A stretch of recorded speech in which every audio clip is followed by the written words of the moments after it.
Oke guys, welcome back to Daily Charting with Toshi, di mana kita akan daily chart your favorite cryptocurrencies. Oke, dalam 24 jam terakhir, cryptocurrency market terkoreksi sebesar 0,92%. Dengan total market cap mencapai di 1,08 triliun US dollars, dengan peningkatan Bitcoin dominan sebesar 0,12% dan penurunan volume sebesar 12,85%. Untuk Bitcoin terjadi koreksi sebesar 0,48% dalam 24 jam terakhir, dan sekarang trading di angka 27.433. Kemarin sudah retest ke bull support band yang bawah ya. Tapi untungnya mantul. Untuk Ethereum terjadi koreksi yang lebih signifikan sebesar 1,38% dan sekarang trading di angka 1.643. Lalu untuk BNB terjadi koreksi sebesar 1,42% di angka 212,13. Lalu untuk XRP, nah XRP dia masuknya ke pump sebesar 4,63%. Kenapa? Ada alasan fundamentalnya, kita bahas di belakang ya. Untuk Solana terjadi koreksi sebesar 1,2% di angka $23 lebih 29 sen. Lalu untuk Cardano terjadi koreksi sebesar 2,4% di angka 25 sen. Lalu untuk Dogecoin terjadi koreksi sebesar 1,88% di angka 0,06. Dan yang terakhir Tron terjadi peningkatan sebesar 1,15%, 1,14% di angka 0,08 ya. Selanjutnya kita akan masuk ke economic calendar, tetapi sebelum kita masuk ke sana, kita akan dengar dulu pesan-pesan dari sponsor kita pada hari ini. Oke, today's video is brought to you by BingX. Dan pada hari ini BingX ada berita bahagia. Ada 537,5 USDT yang kita bisa dapatkan. Caranya seperti apa? Caranya mudah ya. Tas-tasnya itu bisa dibilang masuk akal banget. Yang pertama tinggal melakukan KYC saja, kita bisa mendapatkan 20 USDT. Apabila lo deposit 500 USDT, lo akan mendapatkan bonus 30 USDT. Apabila lo melakukan deposit 100 USDT, lo bisa mendapatkan tambahan ekstra 20 USDT. Plus buat lo yang suka trading futures, apabila lo trading volume lebih dari 5.000 USDT, lo akan mendapatkan 30 USDT bonus. Apabila volume lebih dari 10.000 bisa mendapatkan 50 USDT. Dan lebih dari 50.000 bisa mendapatkan 100 USDT. Nggak main-main dan caranya bisa dibilang gampang dan masuk akal ya.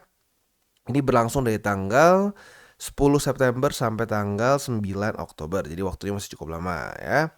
Dan di sini harus diikuti satu persatu lagi ya, sesuai dengan ketentuannya. Apabila sudah cocok, silahkan bisa ikutan. Oke, dan sekarang kita masuk ke economic calendar untuk hari ini tanggal 4 Oktober hari Rabu ya. Kita bisa di sini dari US yang pertama ada di sini ya. Jam 7:15 malam akan keluar ADP Non-Farm Employment Change ya. Untuk ini harapan kita apa? Harapan kita adalah dia lebih rendah daripada ekspektasi atau forecast ya, karena a lower than expected reading should be taken as negative or bearish for the USD. Dan seperti biasa, kita ingin USD melemah ya. Jadi kita pengen dia lebih rendah daripada 160.000. Lalu selanjutnya juga di sini akan ada S&P Global Services PMI. Untuk ini sama ya, harapan kita itu dia lebih rendah daripada ekspektasi, berarti lebih rendah daripada 50,2 ya. Itu untuk si PMI ya. Selanjutnya lebih malam lagi akan ada ISM Non-Manufacturing. Yang PMI itu harapan kita apa? Yang PMI itu sama ya, harapan kita dia lebih rendah daripada ekspektasi, berarti lebih rendah daripada 53,6. Lalu selanjutnya akan ada juga yang prices ya. Nah, untuk yang versi prices ini juga sama ya. Dia harapan kita dia lebih rendah daripada ekspektasi, berarti lebih rendah daripada berapa nih? Wah, belum keluar forecastnya. Nanti harus ditunggu ya sampai keluar forecastnya. Oke, jadi kurang lebih seperti itu. Yang terakhir banget itu ada crude oil inventories. Ini harapan kita dia lebih tinggi daripada ekspektasi ya. Jadi hari ini cukup padat ya, mulai dari jam 7 malam ya, atau 7:15 lebih tepatnya, ada ADP Non-Farm, ada juga S&P Global Services. Jadi total ada 5 nih ya. Hari ini kemungkinan besar akan ada pergerakan di markets karena ada 5 data penting dari US. Nah, selanjutnya untuk besok tanggal 5 Oktober kita coba intip sedikit ada yang penting atau enggak. Dan tanggal 5 besok akan keluar initial jobless claim, dan juga udah itu aja ya, untuk besok hanya satu. Oke, jadi kurang lebih seperti itu untuk economic calendar. Selanjutnya kita akan masuk ke news. Dan news ini ya seperti gue bilang di depan tadi ya, berhubungan dengan XRP. Jadi ya mosi untuk banding ya dari SEC ini ditolak oleh judge. Jadi kita bisa lihat di sini ya, a federal judge has rejected the US Securities Exchange atau SEC untuk appeal ya, atau untuk banding lebih tepatnya. Nah, tetapi sayangnya ini masih belum berarti SEC stop ya. Kita bisa lihat di sini, jadi decision ini bukan complete loss untuk SEC. Jadi akan ada trial di 2024 tepatnya bulan April di mana masih butuh resolution. Jadi agensi ini atau SEC masih ada kesempatan untuk banding lagi dan kemungkinan besar akan melakukan banding lagi. Kenapa, Bang? Karena seperti yang kita tahu tujuan utama dari si Gary untuk ya dalam tanda kutip seperti menyerang terus kripto adalah untuk mendapatkan pendanaan ya. Nah, tetapi pertanyaannya by that time US tuh kayaknya udah pilpres belum ya? Nah, nggak tahu tuh. Ya minimal sudah semakin mendekati ke pilpres.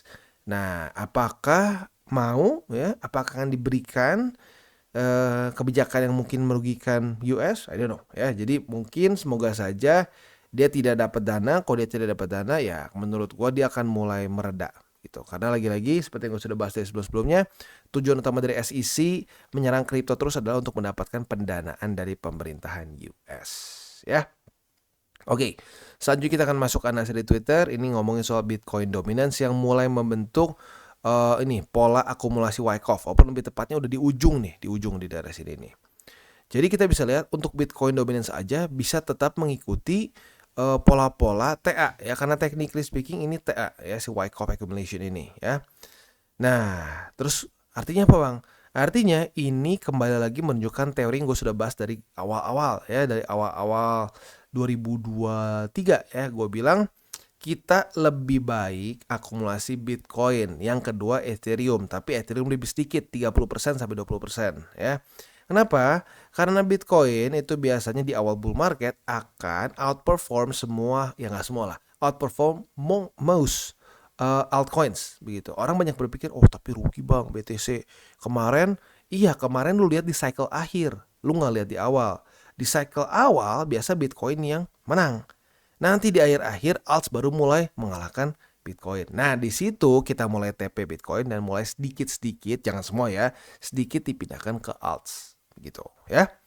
Oke, selanjutnya kita akan masuk ke TA kita. Untuk Bitcoin kita bisa di sini kondisinya ya not the best, tapi lumayan ya, minimal dia masih bertahan di atas 1000 support band. Nanti detailnya kita bahas di belakang ya. Tapi untuk sekarang PR terbesar dari Bitcoin adalah daily close dulu tetap di atas dari EMA 20, itu yang pertama. Tapi arguably lebih besar tapi lebih ke makro yaitu adalah di weekly ya. Untuk di weekly harapan kita apa? Harapan kita adalah dia itu sebentar, RSI-nya kita tutup dulu biar lebih gampang. Bull support band kita bisa di sini, bull support band itu di angka 27.276 ya.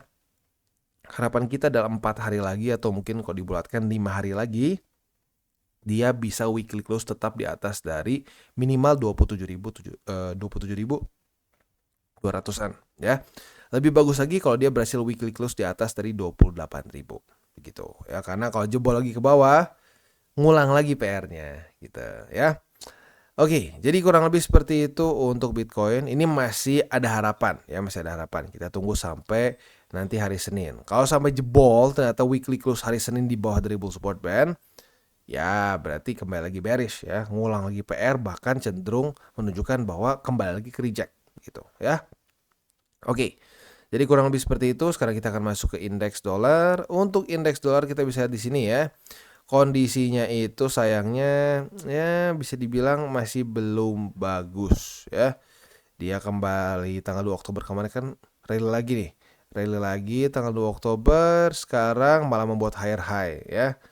Not good jujurnya ya. Ini tentunya terrefleksi ya dari ya, lihat sendiri di sini Nasdaq, S&P, Dow Jones semua drop begitu. Jadi lagi-lagi saat indeks dolar menguat, risk on asset semua berdarah-darah. Bahkan emas pun juga ikutan berdarah-darah nih kali ini ya.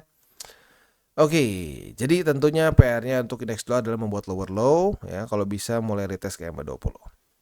Oke, jadi kurang lebih seperti itu. Selanjutnya kita akan masuk ke buy limit.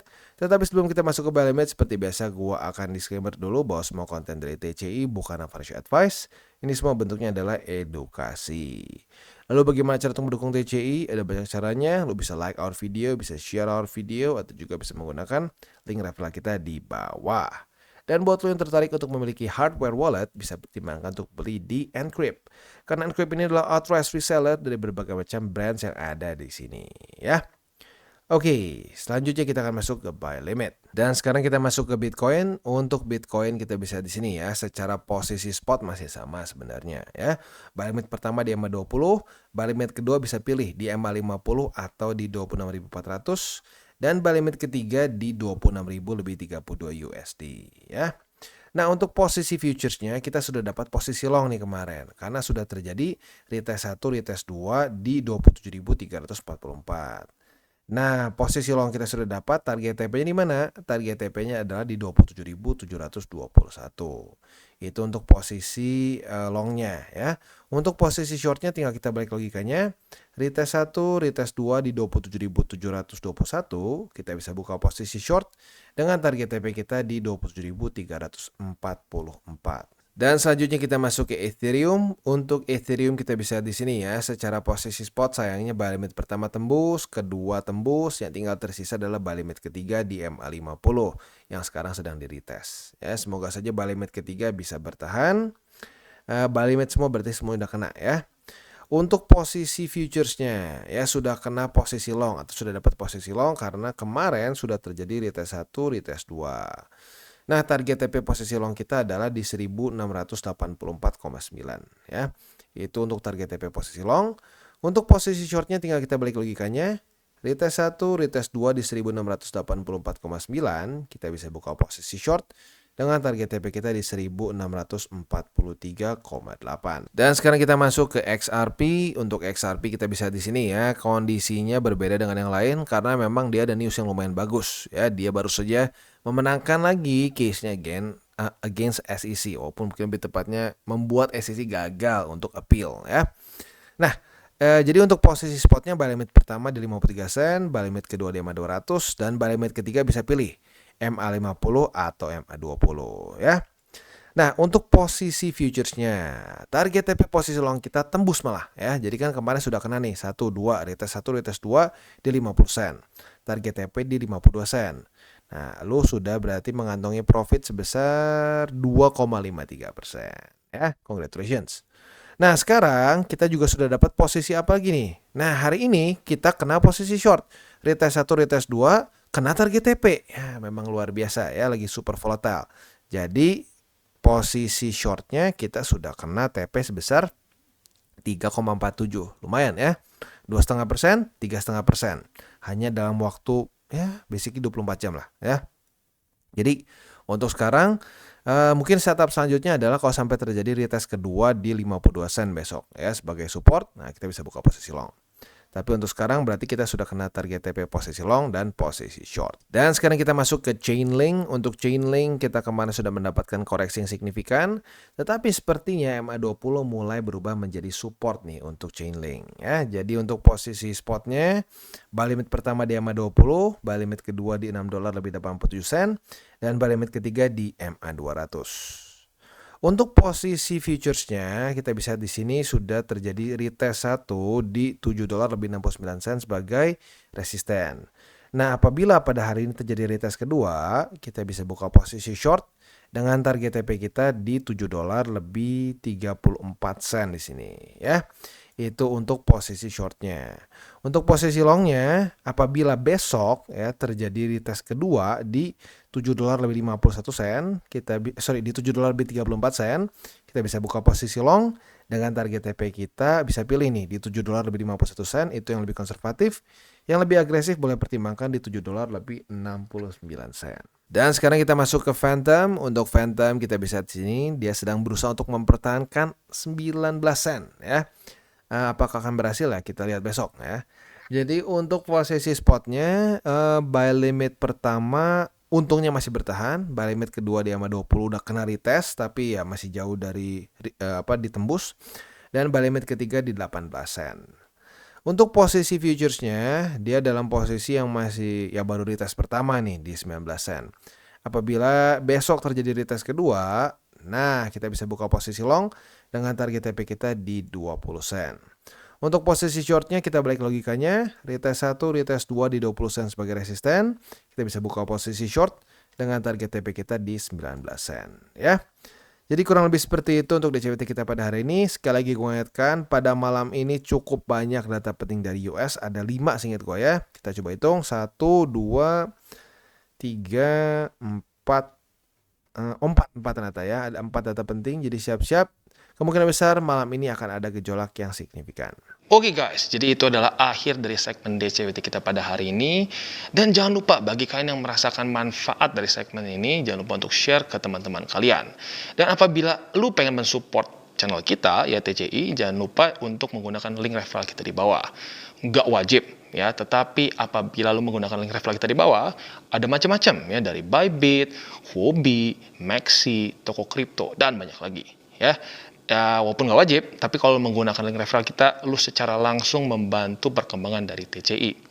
Dan satu lagi, jangan lupa juga untuk join Telegram group kita, di mana kita bisa ngobrol-ngobrol santai mengenai dunia cryptocurrency secara 2 arah. So, jangan lupa untuk like, subscribe, klik the bell icon, and see you on the next video.